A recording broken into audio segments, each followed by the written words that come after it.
अच्छी नींद हमारे शारीरिक और मानसिक स्वास्थ्य के लिए बहुत जरूरी होती है। जैसे खाना, पीना और सांस लेना जरूरी है, वैसे ही नींद भी हमारे जीने के लिए बहुत जरूरी है। जब हम सोते हैं तो हमारा शरीर और दिमाग आराम करते हैं और खुद को ठीक करते हैं। नींद की वजह से हम जागने पर अपना सबसे अच्छा काम कर पाते हैं। अच्छी नींद लेना हमारे मूड, एकाग्रता और याददाश्त के लिए बहुत जरूरी है।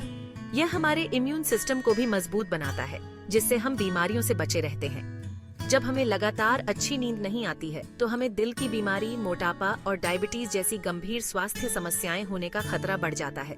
अच्छी नींद का मतलब सिर्फ यह नहीं है कि हम कितने घंटे सोते हैं, यह इस बारे में भी है कि हमारी नींद कितनी अच्छी है। तरोताजा और ऊर्जावान महसूस करने के लिए गहरी, बिना रुकावट वाली नींद बहुत जरूरी है।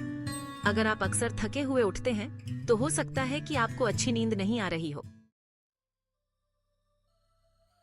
नींद से जुड़ी बीमारियां हमारे सोने के तरीके को बिगाड़ देती हैं और हमें अच्छी नींद नहीं लेने देती, जो हमारे लिए जरूरी होती है। ये बीमारियां हमारे रोज के जीवन पर बहुत असर डाल सकती हैं, जिससे हमारी एनर्जी, मूड और पूरी सेहत पर असर पड़ता है। नींद से जुड़ी कई तरह की बीमारियां होती हैं और हर एक के अपने अलग लक्षण और कारण होते हैं।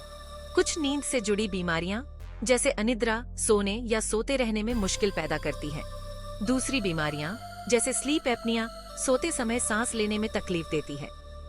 रेस्टलेस लेग सिंड्रोम, जो नींद से जुड़ी एक और बीमारी है, पैरों में तकलीफदेह एहसास पैदा करती है, जिससे उन्हें हिलाने की जरूरत महसूस होती है। नींद से जुड़ी अलग अलग तरह की बीमारियों को समझना, सही इलाज पाने और नींद की क्वालिटी को बेहतर बनाने के लिए बहुत जरूरी है। अगर आपको लगता है कि आपको नींद से जुड़ी कोई बीमारी है तो डॉक्टर से सलाह लेना जरूरी है। अनिद्रा नींद से जुड़ी एक आम बीमारी है, जिसमें सोना या सोते रहना मुश्किल हो जाता है। अनिद्रा से पीड़ित लोगों को थकान और आलस्य महसूस हो सकता है। अच्छी नींद न आने की वजह से दिन के समय काम करने में दिक्कत हो सकती है। अनिद्रा कुछ समय के लिए हो सकती है, जिसे एक्यूट कहते हैं, या यह लंबे समय तक चल सकती है, जिसे क्रॉनिक कहते हैं। एक्यूट अनिद्रा आमतौर पर तनाव या दिनचर्या में बदलाव के कारण होती है। यह आमतौर पर कुछ दिनों या हफ्तों तक रहती है। क्रॉनिक अनिद्रा कम से कम 3 महीने तक बनी रहती है। क्रॉनिक अनिद्रा अक्सर किसी बीमारी या मनोवैज्ञानिक विकार के कारण होती है। अनिद्रा कई कारणों से हो सकती है, जिसमें तनाव, चिंता और अवसाद शामिल हैं। ये मनोवैज्ञानिक कारण रात में हमारे दिमाग को चलते रख सकते हैं, जिससे आराम करना और सोना मुश्किल हो जाता है। पुरानी दर्द, थायराइड की समस्याएं और पेट की बीमारियां जैसी शारीरिक तकलीफें भी नींद में खलल डाल सकती हैं और अनिद्रा का कारण बन सकती हैं। कुछ दवाएं, जैसे कुछ एंटीडिप्रेसेंट्स, ब्लड प्रेशर की दवाएं और अस्थमा की दवाएं, साइड इफेक्ट के तौर पर नींद में दिक्कत पैदा कर सकती हैं। जीवन शैली से जुड़े कारण, जैसे कैफीन का सेवन, शराब का सेवन और अनियमित नींद का समय भी अनिद्रा का कारण बन सकते हैं। सोने से पहले आराम करने की दिनचर्या बनाना, कैफीन और शराब से बचना और नियमित रूप से सोने का समय बनाए रखने से नींद की क्वालिटी को बेहतर बनाने और अनिद्रा के लक्षणों को कम करने में मदद मिल सकती है। भाग 5, स्लीप एपनिया, रात में सांस लेने में तकलीफ। स्लीप एपनिया नींद से जुड़ी एक गंभीर बीमारी है, जिसमें सोते समय सांस बार बार रुकती और चलती रहती है। ऑब्स्ट्रक्टिव स्लीप एपनिया तब होता है जब गले के पिछले हिस्से की मांसपेशियां नींद के दौरान बहुत ज्यादा आराम करती हैं, जिससे वायु मार्ग बंद हो जाता है। सेंट्रल स्लीप एपनिया तब होता है जब दिमाग सांस लेने को नियंत्रित करने वाली मांसपेशियों को सही संकेत भेजने में विफल रहता है। अगर आपको लगता है कि आपको स्लीप एपनिया हो सकता है तो डॉक्टर से सलाह लेना जरूरी है।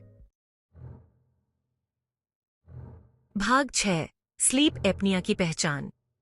समय पर इलाज करवाने के लिए स्लीप एपनिया के संकेतों और लक्षणों को पहचानना बहुत जरूरी है। स्लीप एपनिया वाले लोग नींद के दौरान हवा के लिए हाँफ भी सकते हैं और पूरी रात सोने के बाद भी उन्हें आराम नहीं मिलता है। सबसे आम लक्षणों में से एक है तेज पुरानी खर्राटे, जो अक्सर सांस लेने में रुकावट के कारण आते हैं। दिन में ज्यादा नींद आना स्लीप एपनिया का एक और मुख्य लक्षण है। दिन में थकान होने के कारण काम, रिश्तों और जीवन की क्वालिटी पर असर पड़ सकता है। अन्य लक्षणों में सुबह सिर दर्द, मुंह सूखना, गले में खराश और ध्यान केंद्रित करने में कठिनाई शामिल है। अगर आपको इनमें से कोई भी लक्षण दिखाई देता है तो डॉक्टर से सलाह लेना जरूरी है, ताकि यह पता चल सके कि क्या स्लीप एपनिया इसका कारण है। भाग 7 नींद से जुड़ी बीमारियों का स्वास्थ्य पर असर। नींद से जुड़ी बीमारियों का इलाज न कराने पर शारीरिक और मानसिक स्वास्थ्य दोनों पर गंभीर परिणाम हो सकते हैं। नींद पूरी न होने की समस्या, जो अक्सर नींद से जुड़ी बीमारियों से जुड़ी होती है, हृदय रोग, स्ट्रोक, टाइप 2 मधुमेह और मोटापे जैसी पुरानी बीमारियों के विकास के जोखिम को बढ़ा देती है। नींद से जुड़ी बीमारियां इम्यून सिस्टम को भी कमजोर कर सकती हैं, जिससे हमें संक्रमण होने का खतरा ज्यादा होता है। शारीरिक स्वास्थ्य समस्याओं के अलावा नींद से जुड़ी बीमारियां मानसिक स्वास्थ्य पर भी बहुत बुरा असर डाल सकती हैं। अनिद्रा और नींद से जुड़ी अन्य बीमारियां अवसाद, चिंता और मूड से जुड़े विकारों के बढ़ते जोखिम से काफी हद तक जुड़ी होती हैं। नींद पूरी न होने से दिमाग की क्षमता कमजोर हो सकती है, जिससे याददाश्त, एकाग्रता और निर्णय लेने की क्षमता प्रभावित होती है। संपूर्ण स्वास्थ्य और सेहत बनाए रखने के लिए नींद से जुड़ी बीमारियों का इलाज करवाना बहुत जरूरी है। इलाज से नींद की क्वालिटी में सुधार हो सकता है, पुरानी बीमारियों का खतरा कम हो सकता है और जीवन की क्वालिटी बेहतर हो सकती है। भाग 8 डॉक्टर की मदद लेना। अगर आपको लगता है कि आपको नींद से जुड़ी कोई बीमारी है, तो डॉक्टर या नींद विशेषज्ञ से मदद लेना जरूरी है। वे नींद से जुड़ी विशेष बीमारी का पता लगाने और इलाज के सबसे सही तरीके बताने में आपकी मदद कर सकते हैं। डॉक्टर सबसे पहले आपके सोने के समय, आपकी जीवन शैली और आपकी किसी भी बीमारी के बारे में पूछेंगे। ऐसी किसी भी बीमारी का पता लगाने के लिए शारीरिक जांच की जा सकती है, जो नींद से जुड़ी समस्याओं का कारण बन सकती है। कुछ मामलों में पॉलीसोम्नोग्राफी नामक एक नींद अध्ययन की सिफारिश की जा सकती है। यह अध्ययन आपके सोते समय आपके दिमाग की तरंगों, हृदय गति, श्वास और शरीर के अन्य कार्यों की निगरानी करता है। बीमारी का पता चलने के बाद इलाज के तरीकों में जीवन शैली में बदलाव, दवा, थेरेपी या इन तरीकों के मेल को शामिल किया जा सकता है। भाग 9 बेहतर नींद के लिए सुझाव। अच्छी नींद की आदतें अपनाकर नींद की क्वालिटी को बेहतर बनाया जा सकता है। सोने से पहले आराम करने की दिनचर्या बनाएं। इसमें गर्म पानी से नहाना, किताब पढ़ना या शांत संगीत सुनना शामिल हो सकता है। नियमित सोने का समय निर्धारित करें। सोने के लिए अनुकूल माहौल बनाएं। बेडरूम अंधेरा, शांत और ठंडा रखें। सोने से पहले कैफीन और शराब से बचें। नियमित व्यायाम करें, लेकिन सोने से पहले नहीं। हाँ, और यह मत भूलो, छोटे बदलाव भी काफी फर्क डाल सकते हैं।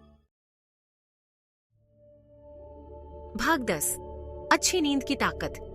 अच्छी नींद हमारे स्वास्थ्य और सेहत के लिए एक निवेश है। जब हम नींद को प्राथमिकता देते हैं, तो हम अपने शरीर और दिमाग को आराम करने, खुद को ठीक करने और फिर से तरोताजा होने का मौका देते हैं। पर्याप्त नींद हमारे मूड को बेहतर बनाती है, हमारे दिमाग को तेज करती है और हमारी इम्यूनिटी को बढ़ाती है। यह हमारे हार्मोन को नियंत्रित करने, हमारी भूख को नियंत्रित करने और पुरानी बीमारियों के जोखिम को कम करने में भी मदद करती है। नींद को प्राथमिकता देकर और सोने की अच्छी आदतें अपनाकर हम अच्छी नींद की अद्भुत ताकत हासिल कर सकते हैं। सोने के हमारे तरीके में छोटे छोटे बदलाव हमारे संपूर्ण स्वास्थ्य और जीवन की क्वालिटी पर बहुत ज्यादा असर डाल सकते हैं। याद रखें, नींद को प्राथमिकता देना कमजोरी की निशानी नहीं है। यह खुद की देखभाल करने और ज्यादा स्वस्थ, खुशहाल जीवन जीने की प्रतिबद्धता की निशानी है।